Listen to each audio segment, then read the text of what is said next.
Il y a des lieux devant lesquels on passe sans savoir. Des façades élégantes, des grilles en fer forgé, des jardins silencieux. On les regarde comme des décors.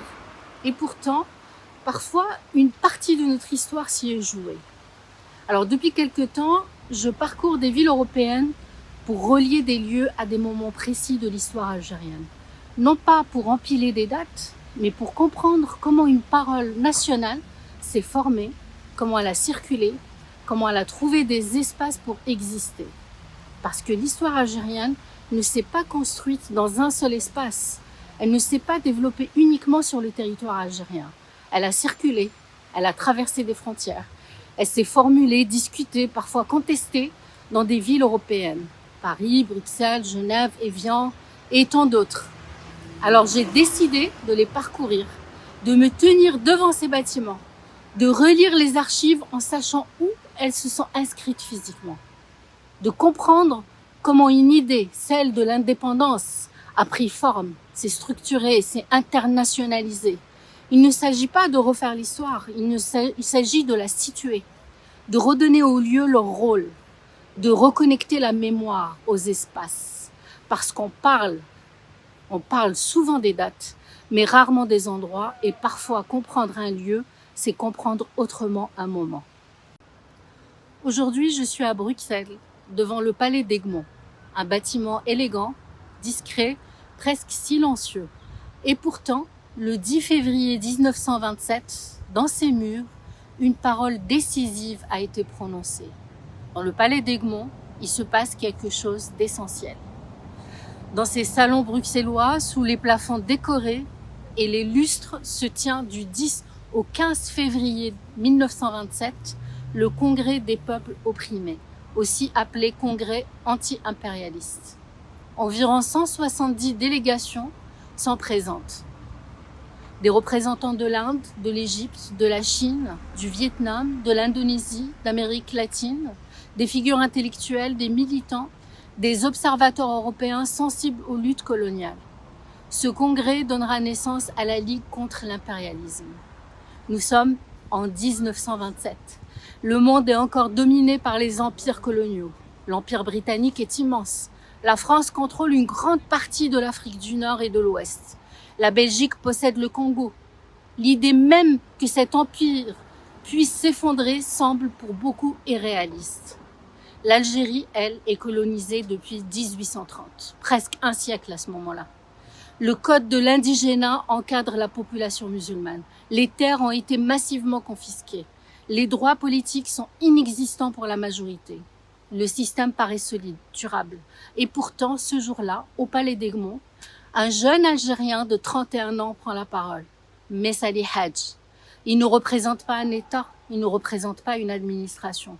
Il représente une organisation née quelques mois plus tôt à Paris, l'Étoile nord-africaine, fondée en 1926. Cette naissance à Paris n'est pas un détail. Elle dit quelque chose d'essentiel. Le mouvement national algérien moderne ne naît pas dans un palais. Il naît dans l'immigration, dans les milieux ouvriers nord-africains, en France, parmi des travailleurs souvent précaires, surveillés, politisés dans le contexte du mouvement ouvrier. Nous approchons aujourd'hui du centenaire de cette fondation, 100 ans depuis 1926, et c'est à Bruxelles, quelques mois plus tard, que cette organisation va faire entendre sa voix à l'échelle internationale. Le 10 février 1927, Messali intervient au Congrès. Les comptes rendus montrent qu'il affirme clairement que le peuple algérien doit se libérer du joug colonial français, récupérer les terres spoliées, constituer un gouvernement national, bénéficier du retrait des troupes françaises, disposer d'une constitution propre élue par les Algériens. Il qualifie la colonisation de système d'exploitation économique et d'oppression politique. Il inscrit la lutte algérienne dans un combat plus large contre l'impérialisme mondial. Ce qui frappe, ce n'est pas seulement le contenu, c'est la date. En 1927, parler d'indépendance algérienne relève presque de la provocation intellectuelle. Même certains milieux progressistes en Europe n'envisagent pas sérieusement la disparition des empires. On parle de réforme, on parle d'amélioration, on parle d'assimilation, Mais au palais d'Egmont, ce jour-là, le mot indépendance est prononcé sans détour. Il ne s'agit pas d'obtenir plus de droits dans le cadre colonial, il s'agit de sortir du cadre. Ce moment est discret dans l'histoire du XXe siècle. Il ne déclenche pas immédiatement un soulèvement, il ne renverse pas l'ordre colonial du jour au lendemain, mais il produit quelque chose de fondamental. Il internationalise la question algérienne.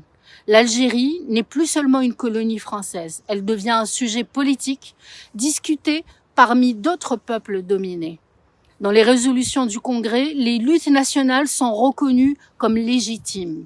La solidarité entre peuples colonisés est affirmée. Un réseau se met en place. Bruxelles, capitale d'un État colonial, devient paradoxalement le lieu où l'on conteste l'ordre mondial. Il y a là une forme d'ironie historique.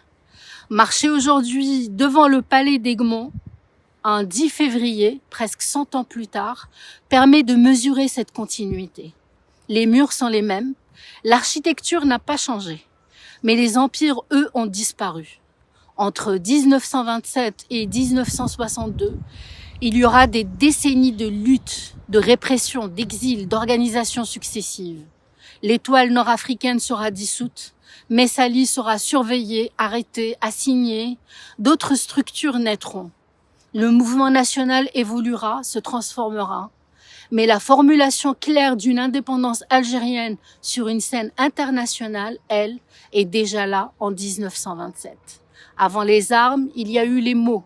Avant les maquis, il y a eu les congrès. Avant l'insurrection, il y a eu cette prise de parole. Aujourd'hui, Bruxelles accueille une importante communauté algérienne. Beaucoup ignorent que cette ville est liée à l'un des premiers moments où la revendication d'indépendance a été proclamée publiquement au monde. Ce n'est pas une légende, ce n'est pas une reconstitution tardive. Les archives du Congrès, les travaux d'historiens comme Benjamin Stora ou Mohamed Harbi le confirment. 1927 marque une étape décisive dans l'internationalisation du mouvement national algérien. Revenir ici le 10 février, ce n'est pas célébrer un monument, c'est relier un lieu à une parole. C'est rappeler qu'en 1926, à Paris, dans l'émigration, naît l'étoile nord-africaine. Qu'en 1927, à Bruxelles, au palais d'Egmont, cette organisation infirme l'indépendance totale de l'Algérie devant des représentants du monde colonisé. À cette époque, presque personne n'était convaincu que cette indépendance deviendrait réalité. 35 ans plus tard, elle le deviendra. L'histoire ne commence pas toujours là où on l'attend. Parfois, elle commence dans une salle de conférence européenne. Parfois, elle commence par une phrase prononcée à contre-courant de son époque. Le 10 février 1927, dans ce palais, un jeune militant affirme que l'Algérie doit être souveraine. 100 ans après la fondation de l'étoile nord-africaine, cette phrase résonne autrement. Elle rappelle que l'indépendance fut d'abord une idée minoritaire, une idée structurée dans la diaspora, une idée portée avant d'être réalisée et parfois, pour comprendre le présent, il suffit de se tenir devant un bâtiment ancien, un 10 février, d'écouter ce que les murs ont déjà entendu. Si cette démarche vous parle, si vous pensez que la mémoire mérite qu'on la filme, qu'on la questionne et qu'on la relie à notre présent, alors abonnez-vous à ma chaîne YouTube, activez les notifications et pensez à liker les vidéos. C'est ce qui permet à ce travail de continuer d'exister. Merci à vous et à bientôt sur les routes de notre histoire.